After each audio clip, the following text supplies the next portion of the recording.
Siguro madalas mong makita ang mga design na ito ngayon. So, ano nga bang mga ito? At saang parte ng bahay ito magandang gamitin? Well, manood dito to find out.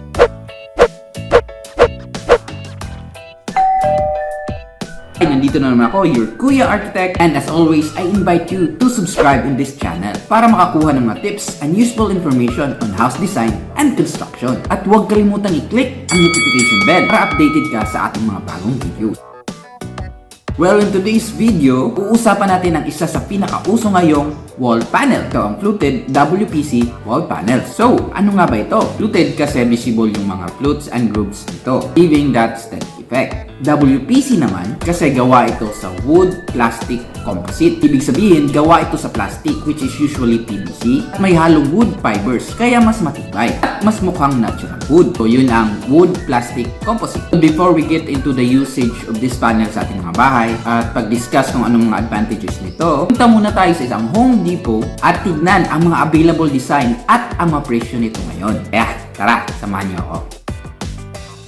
So, nandito tayo sa isang Home Depot para tignan ang mga available na design or kulay ng mga WPC fluted panels. At titignan rin natin mga available na sukat or length tsaka width para alam natin kung ilan ang gagamitin natin sa isang pader. At syempre, dapat alam din natin yung presyo nito para sa ating budget para alam natin kung magkano magagastos natin kung bibili tayo nito.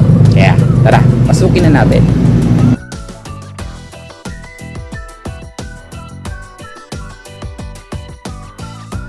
So, importante talagang puntahan nyo mismo yung nagtitinda ng mga materyales para alam nyo kung magkano talaga yung presyo.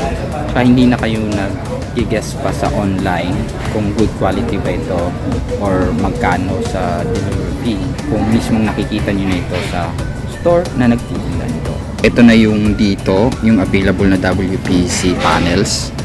Makikita nyo. Mahaba siya, no? So, titignan natin yung presyo tsaka yung dimension. So, ngayon, ito yung presyo ng WPC fluted panels, no? At nasa 485 per piece. So, yung kanyang dimension ay 169 by 12.5 by 2.850 mm. So, ang width ng panel ay nasa 0.17 meters. Ang height niya ay 2.85 or close to 2.8. So, kung yung ceiling mo ay may height na 2.8, perfect itong ilagay kasi makakover na ninyo ang full height. So, dito, ito yung mga available nilang kulay. Ito yung parang oak, mas lighter. Tapos ito yung dark brown or chocolate. Tsaka ito yung parang maple. So, ito yung kanilang available na mga kulay. Pero, siguro sa ibang tindahan ay meron pang available na mga colors. Gaya ng gray or beige or iba pang composite at earth colors. Kung mapapansin nyo, may iba't ibang laki rin yung kanyang mga flutes. Gaya nito, mas manipis yung mga flutes niya compare dito. So, nasa sa inyo lang kung anong trip nyong aesthetic sa flutes ng mga panels na ito. So, meron ding isang klaseng WPC fluted panels, no? Ito yung mas manipis yung mga vertical lines niya. So, hindi masyadong putruding. So, kung trip nyo to, pwede rin itong ganitong design. So, paano nga ba sila kinakabit? Well, usually ginagamitan ito ng adhesive tsaka ng clips para i-attach sa wall. So, bale, after mong malinis yung wall at makat na yung panels into your desired height, una mong lalagyan ng adhesive yung likod ng panels para idikit doon sa ating walls. Tapos gagamit ka ng WPC clips. Ito ina-attach sa panels kasi doon tayo mag-i-screw sa ating mga panels para ito i-secure sa ating mga pader. Sa pag-join ng mga panels, nag-o-overlap ang mga edges nito kaya natatakpan ang mga clips na yon. Kaya hindi visible yung dugtungan or yung kung saan ini-screw yung mga panels, kaya isang buo ang makikita mo. Siguraduhin lang natin na yung magkakabit ay marunong talagang magkabit at siguro pwede nating gawing DIY pero dapat marunong tayo at malinis tayong magtrabaho. So anyway, ito nga yung mga available na design at sukat ng mga WPC panels at mga presyo nito. Sana'y natulungan kayo sa pagbisita natin sa Home Depot. Kaya eto na, balik na tayo sa ating studio. Ang hirap mag-record sa labas pag introvert ka. Daming tao. So ayun ang mga latest design at presyo ng WPC fluted panels ngayon. Now, let's talk about its application sa ating bahay. Una, pag-usapan muna natin ang advantages sa paggamit ng mga klaseng panels nito. Well, una, ang mga panels nito ay mas mukhang natural wood compare sa mga ordinary PVC panels, yung mga metallic materials. Kasi nga, ang WPC ay gawa sa plastic. Plus, merong mga wood grains na kasama nito. Kaya, mas mukhang natural. But kahit ito'y may halong wooden components, WPC ay known to be water resistant. Unlike sa paggamit ng natural wood, di ito nag-a-absorb ng tubig. Maaaring mag-result sa water damage o pagkakaroon ng molds. Ito rin ay hindi nakaka-attract ng anay. Kaya pag nagwo-worry ka about termite infestation, well, ang material nito ay masasabing termite resistant. So again, iwas anay. Unlike again sa isang natural wood, ito ay hindi combustible material o hindi ito madaling magliyab. And again, compare lang sa isang ordinary PVC panel, ang WPC ay mas durable kasi nga may reinforced wood fibers ito.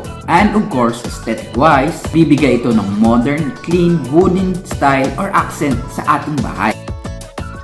After nating ma-discuss ang mga benefits sa paggamit ng WPC fluted panels, pag-usapan naman natin ang iba't ibang gamit nito sa ating bahay. So, saan ba siya pwedeng i-apply? Una, as wall accent. So, if may blank wall kayo or isang pader, gusto mong lagyan ng something aesthetic na low maintenance at madaling ikabit, well, WPC panels ang pwede mong gamitin. So, saang walls ang maganda itong ikabit? Isa sa mga example at most common ay ang paggamit nito as accent sa ating mga TV wall, gaya ng mga ito.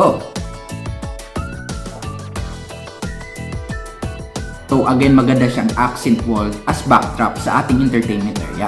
The TV and the consoles and everything. Pwede rin itong gamitin as accent wall sa ating mga dining area, gaya ng ito. Pwede din sa mga bar at sa mga kitchen nooks, gaya nito. Dahil nga may moisture and water resistant property ang mga panels nito, pwede itong gamitin as a decorative wall sa ating mga banyo. Well, yun ang isa sa common application nito sa walls. Ano pa ba ang pwedeng paggamitan nito? Well, isa dito ang pagkakaroon ng isang hidden door gamit ang mga fluted panels nito. Kung ayaw mong visible or halata na may door panel within that wall, pwede mo siyang i-camouflage gamit ang mga panels na ito. Kailangan mo lang magkabit sa door jamb at sa mismong door panel ng mga WPC fluted panels na ito kasama ng rest of the walls para mag-blend lang ang pintuan sa pader kaya hindi na ito magiging masyadong visible tulad ng mga design na ito. Ang mga fluted panels na ito ay pwede rin gawing back wall ng headboard ng ating makama sa ating mga bedrooms gaya ng mga ito. Pwede rin itong gamitin sa mga cabinets or closet door panels kung type mo ang mga aesthetic na iyon.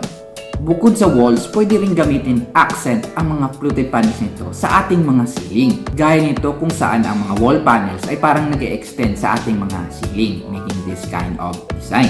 And of course, pwede silang lagyan ng lighting effects like the track lights or pin lights for the drop light effect. At pwede rin gamitan ng LED strip light para sa isang cove lighting effect tulad nito. Now, bukod sa paggamit ng WPC fluted panels as decorative accent, meron din itong ibang gamit. And this time, wood cladding naman. Pag sinabing cladding, more on utility than decorative ang function nito. Una, as a way of linear correction. For example, kung yung mga column mo ay hindi straight ang pagkakapalitada, pwede mo itong takpan ng mga fluted panels.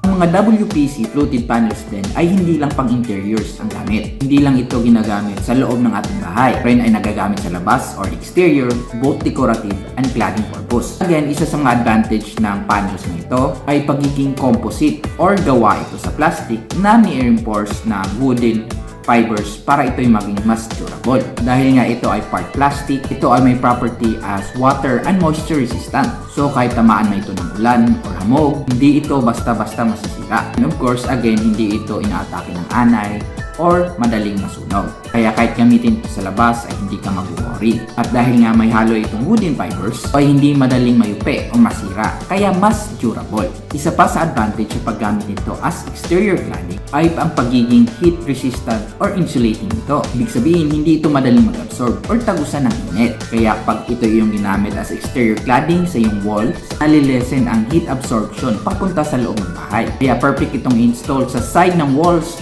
na natatamaan ng sikat ng araw. So, pwede sa ulan, pwede sa sikat ng araw. So, masasabi natin ang WPC fluted panels ay hindi lang decorative, rather adaptive pa. Pwede itong gamitin pang interior at pang exterior sa ating bahay. To know more about other application ng WPC material, ang kahoy na hindi kahoy, kaya sa mga doors, windows, louvers, tiles, at iba pa, you can check this video naman. Well, sana nakatulong sa inyo ang video ito all about WPC fluted panels. Again, this is your Kuya Architect. Don't forget to like, share, and comment. And of course, huwag kalimutang mag-subscribe. Thank you for watching at kita-kits tayo sa susunod nating video. Bye!